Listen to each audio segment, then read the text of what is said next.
VG24 న్యూస్కి స్వాగతం. అట్టహాసంగా కేశవ మహిళా డిగ్రీ కళాశాలలో బోనాల వేడుకలు. ప్రిన్సిపల్ తిరుపతి రెడ్డి వెల్లడి. హన్మకొండలోని భీమారం, రామారంలోని కేశవ మహిళా డిగ్రీ కళాశాలలో తెలంగాణ రాష్ట్ర ఆధ్యాత్మిక సాంస్కృతిక వైభవానికి ప్రతీకగా నిలిచే బోనాల పండుగను, తీజ్ ఉత్సవాలను మంగళవారం అత్యంత భక్తి శ్రద్ధలతో అట్టహాసంగా నిర్వహించారు.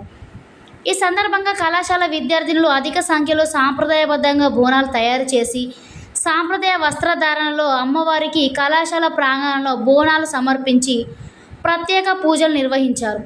డప్పుల వాయిద్యాలు, జై మహంకాళి నినాదాలతో కళాశాల ప్రాంగణ భక్తిమయ వాతావరణాన్ని సంతరించుకుంది. ఈ సందర్భంగా కళాశాల యాజమాన్య సభ్యులు principal Tirupati Reddy, director Prabhakar, secretary Vidyasagar మాట్లాడుతూ, బోనాలు తెలంగాణ ప్రజల ఆరాధ్య పండుగ మాత్రమే కాకుండా మన సంస్కృతి సాంప్రదాయాలు, భక్తి భావానికి ప్రతీకని పేర్కొన్నారు. నేటి యువత తెలంగాణ సంస్కృతి సాంప్రదాయాలను కాపాడుతూ భావితరాలకు అందించాలని విద్యార్థులను సూచించారు. బోనాల పండుగ, తీజ్ పండుగ అనేది అమ్మవారికి కృతజ్ఞతగా బోనం సమర్పించే తెలంగాణకు ప్రత్యేకమైన సాంప్రదాయ ఉత్సవమని, ఐకమత్యం, భక్తి, సంస్కృతిని చాటి చెప్పే గొప్ప పండుగగా ప్రతి ఒక్కరూ దీనిని గౌరవించాలని వారు అన్నారు.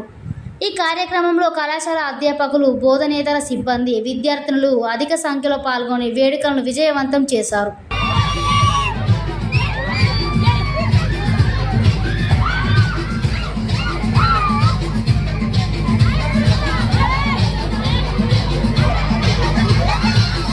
DJ నరేష్, అశోక్, ఉత్కూర్.